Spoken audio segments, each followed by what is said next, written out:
Coming up tonight on the 30-Minute News, the American Secretary of State and the Soviet Foreign Minister meet again. Mixed conclusions on a controversial chemical that helps apples grow bigger. Air traffic controllers consider forming a new union. And a state worker who doubles as a composer hears his special piece premiered tonight. It's all ahead on the 30-Minute News.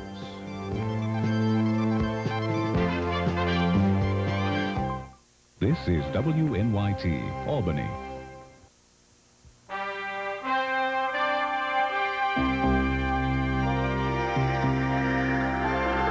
Ed Day, meteorologist Herb Stevens, and Bob McNamara with sports.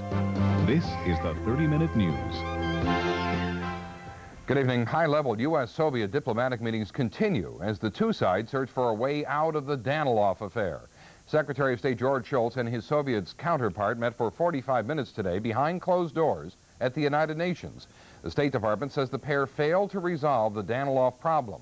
Soviet Foreign Minister Shevardnadze took his turn before the General Assembly today. He said President Reagan's speech yesterday was regrettable and full of propaganda, but he also left open the possibility of a summit this year. Israel launched another raid on Lebanon today. Israeli jets bombed suspected Palestinian guerrilla bases outside Beirut. There were no immediate casualties, or no report at least of casualties. We do know that all of Israel's pilots returned safely. Also in southern Lebanon today, the French contingent of the UN peacekeeping force came under attack again. 4 rockets fired at the French headquarters sent soldiers scurrying for cover. No one was injured in the attack, but in the past 6 weeks, 5 UN soldiers have been killed in that area. Radical Shiite Muslims are blamed. Unless you're an apple farmer, you probably have not heard of the growth hormone alar. Like many chemicals, its use is questioned, but as Benita Zahn reports, the first question about alar is, does it help or hurt? Apple growers got a boost 20 years ago when a growth hormone commonly called alar hit the market.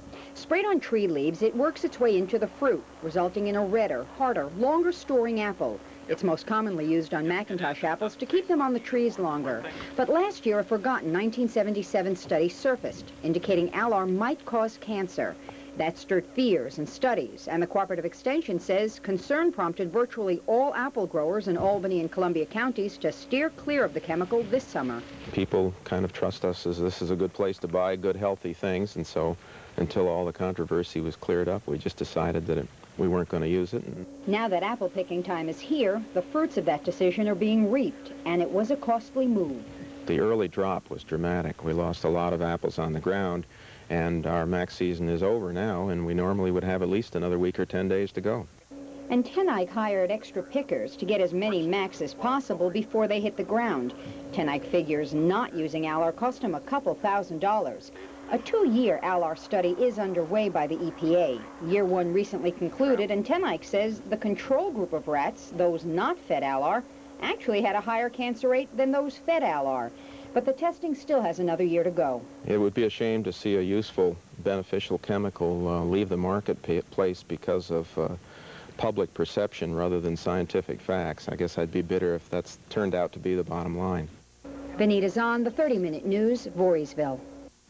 In tonight's Health and Science Info segment, why most dieters fail. Public health officials are now saying most diets fail because they don't take taste preferences into consideration. In other words, the taste preferences of people who are over or underweight differ significantly. Heavy people tend to prefer fatty foods to sweet foods, and if a diet cuts fatty foods out altogether, then they are more apt to break their diet. Being overweight can indeed be damaging to your health, but men who gain weight later in life are more likely to develop high blood pressure than those who are overweight to begin with.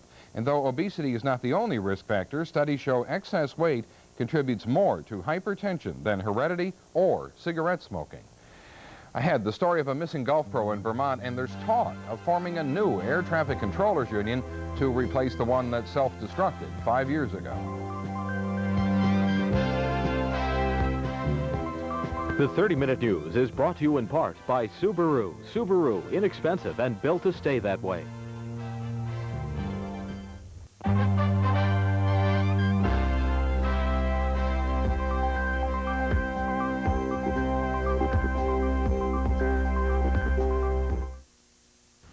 Police continue their search today for Sarah Hunter, the Manchester, Vermont golf pro who disappeared last week. Chris Brunner reports the clues lead authorities to fear foul play.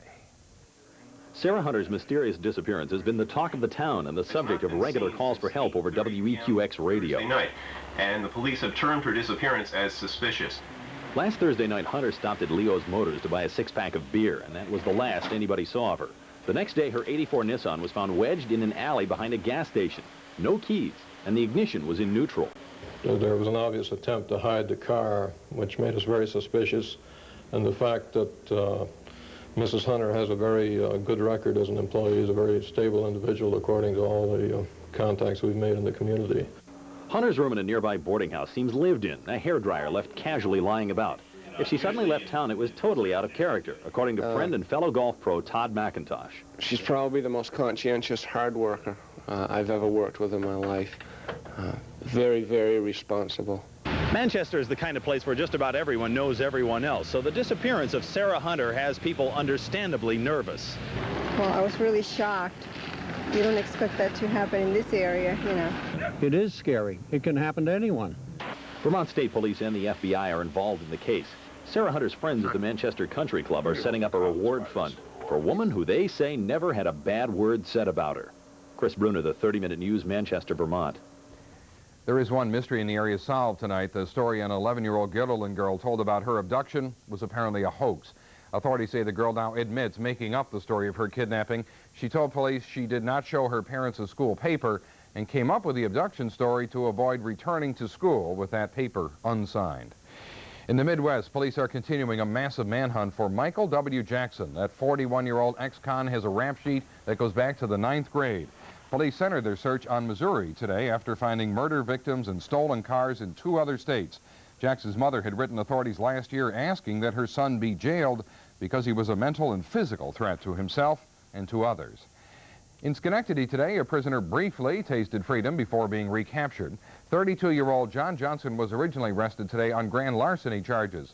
He needed medical attention at St. Clair's Hospital, and while in the custody of a sheriff's lieutenant, he took off. Johnson was in handcuffs, but he was not in leg irons. He was free for just a few minutes before recapture, and escape charges will now be added to his list of problems.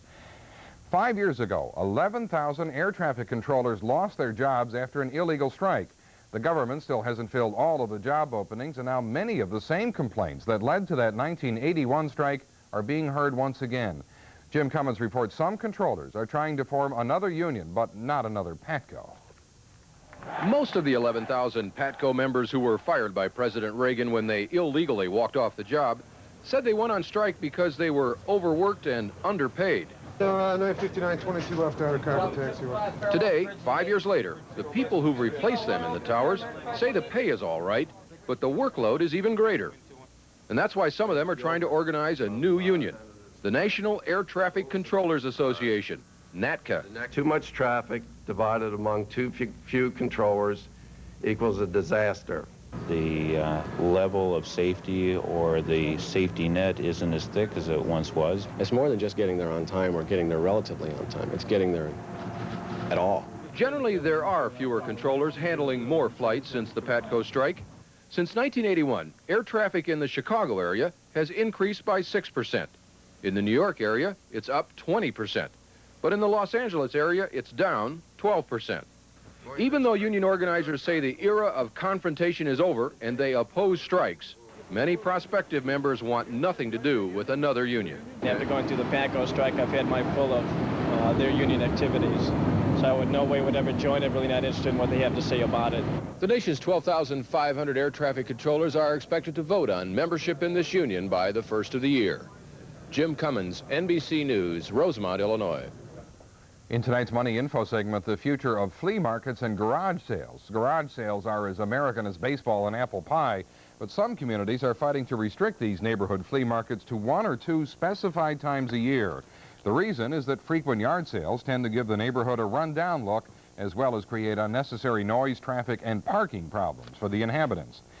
If you like the idea of low-fat beef and chicken, but cringe at the additional cost in the supermarket, we have some advice from nutritionists at Tufts University. You can make your own lean meats by simply grilling or pan-frying ground beef and then draining the fat off, or pulling skin and yellow fat off chicken before you cook it. You can also save an average of 20 cents a pound to boot. Coming up, Herb says we may see the sun tomorrow. He'll have the forecast when we return.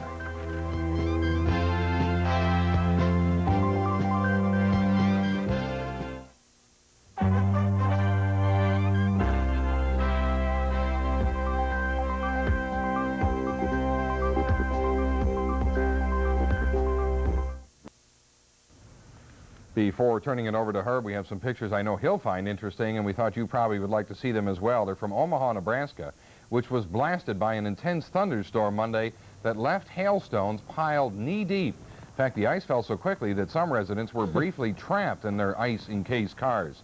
There were no injuries, which is fortunate, although there were certainly a lot of fender benders reported. We had some thunderstorms of our own today, and we have statistics galore tonight. You've got more statistics than the GAO has, the General Accounting Office. That was interesting because you could see the steam fog rising off the ice cubes. Temperatures were probably still in the 70s, and here's all this 32-degree ice sitting around, so you get fog.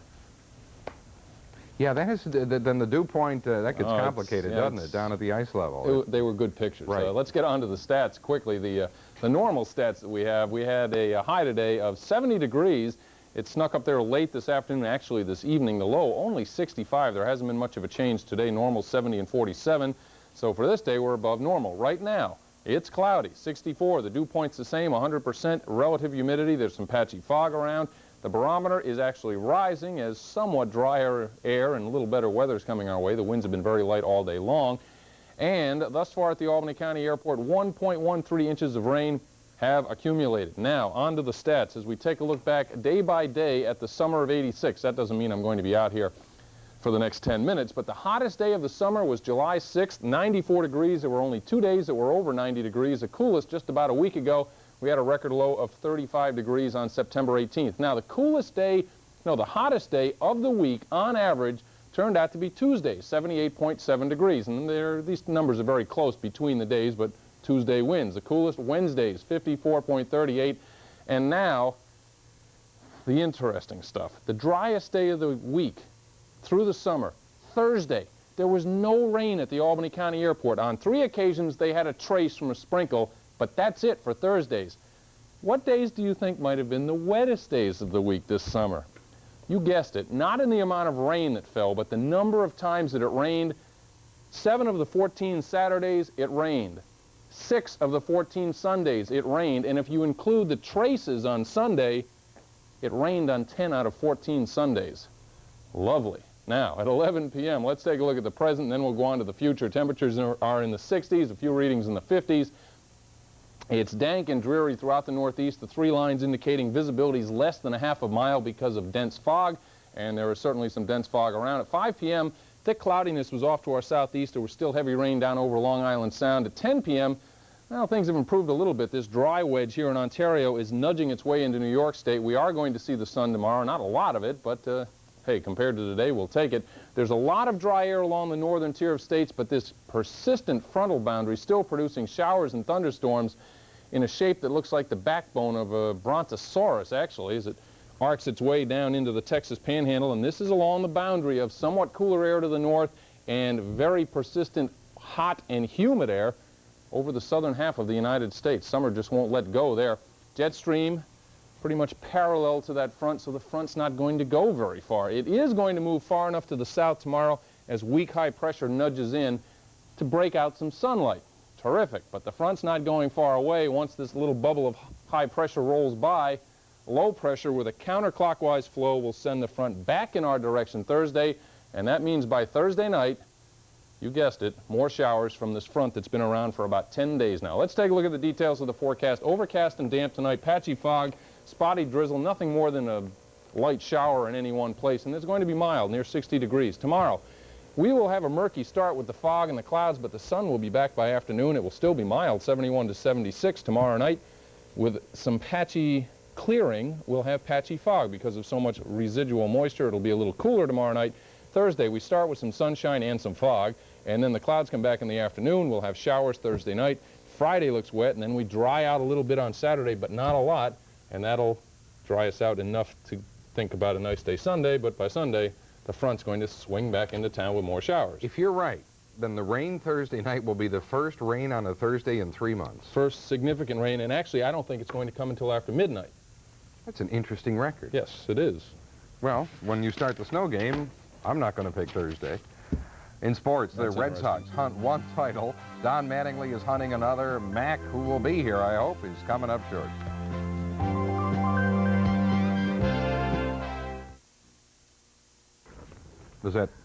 That doesn't destroy your lead story. Not at all. Does it? Herb just poked his head in the studio to tell us that his favorite third baseman, is that what Boggs played? Yes. Just got 4 for 4 tonight, so Herb's got Boggs chasing Mattingly. Herb, the verbal Boston Red Sox highlight. Man is amazing. He's on top of everything. He knows every stat that they do. He's sure, but you know, Mattingly is a great player. Oh, he is. Potentially, probably, the greatest Yankee first baseman since Lou Gehrig, although the jury's still out. I never saw Gehrig. I know you played with him, of course. You dog. But anyway, he's looking at the American League batting title for the second time in 3 years at 25. He's gone by Gehrig now for most hits in a season, and he has also set the American League record for a consecutive game hitting streak in one season. That's this season, I mean. The man plays on another planet. Tonight he ran the hitting streak to 22 straight games, tops in the majors, did it right here in the second inning in a 10-inning 5-3 win at Baltimore. The hit also surpassed Gehrig's 1930 total of 220 hits in a season. Fans held their breath here in the sixth inning, though, when Dave Winfield, with a big sweeping swing, caught catcher John Stefero in the back of the head with a backswing. Look at this. Stefero took an awful wallop, but after a minute or two, he got up and continued to play. The man was very, very lucky. Yankees were trailing in this one when Winfield got him even in a hurry in the 8th with his 23rd home run off young Eric Bell. It also gave Winnie 95 RBIs. But then after Randolph's RBI single put the Yankees up 3-2 in the 9th, Ripken unloaded his 23rd homer in the bottom half off Righetti, and that baby was all tied again. Then in the 10th, Brad Havens wild pitched in the winning run in the personage of, you guessed it, Dave Winfield. Donaldson drove in another. The Yankees won it 5-3. Meantime, Boston's magic number on hold at 3 tonight in Milwaukee. Big 3-run homer here by Manning that led to the eventual demise of Oil Can Boyd in the 5th. Paul Molitor is 3 for 4 so far with a couple of RBIs. Boston trailing 8-4 in the 8th. Wade Boggs, he just got another hit. He is 4 for 5, and so right now, he is right on top of Mattingly for the American League Batting League.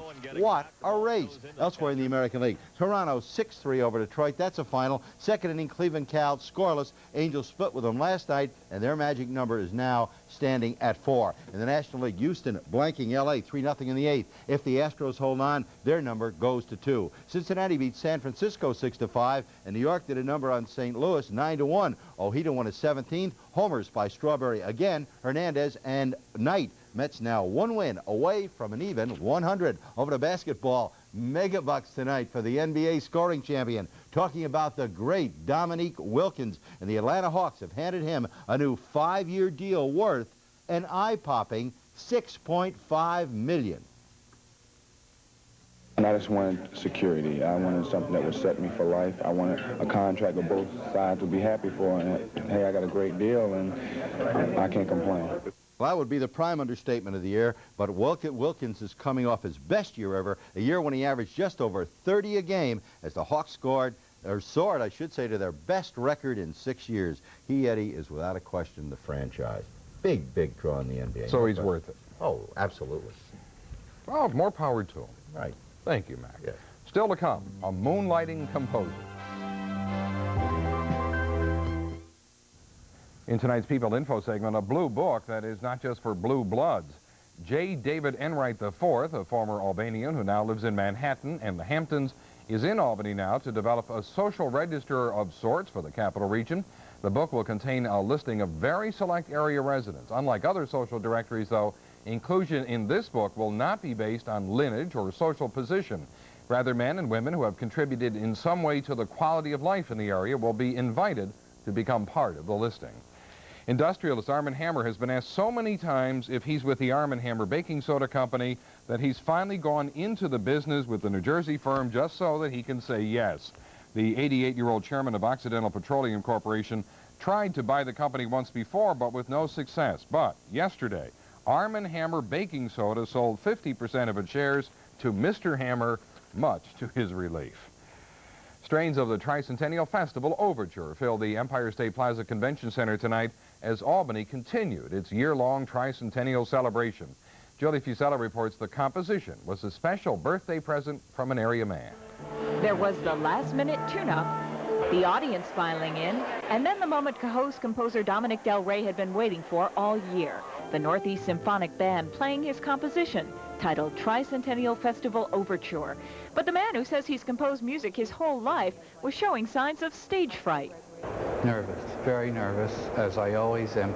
Tonight I feel a little more secure about this piece.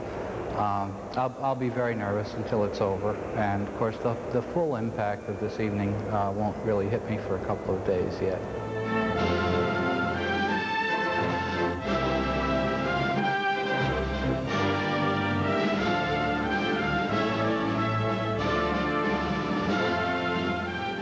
After the piece, Del Rey, who's the design engineer for the state's Office of General Services, joined OGS boss John Egan in presenting the score of Tricentennial Festival Overture to Tricentennial Commission Chairman Lou Swire. This is not Dominic Del Rey's first major musical accomplishment. In 1980, one of his compositions was played at the Winter Olympics in Lake Placid, and the composer is already looking toward the future. I have in mind a mass that I would like to put together. A mass for the Christmas season. Julie Fusella, the 30-Minute News in Albany.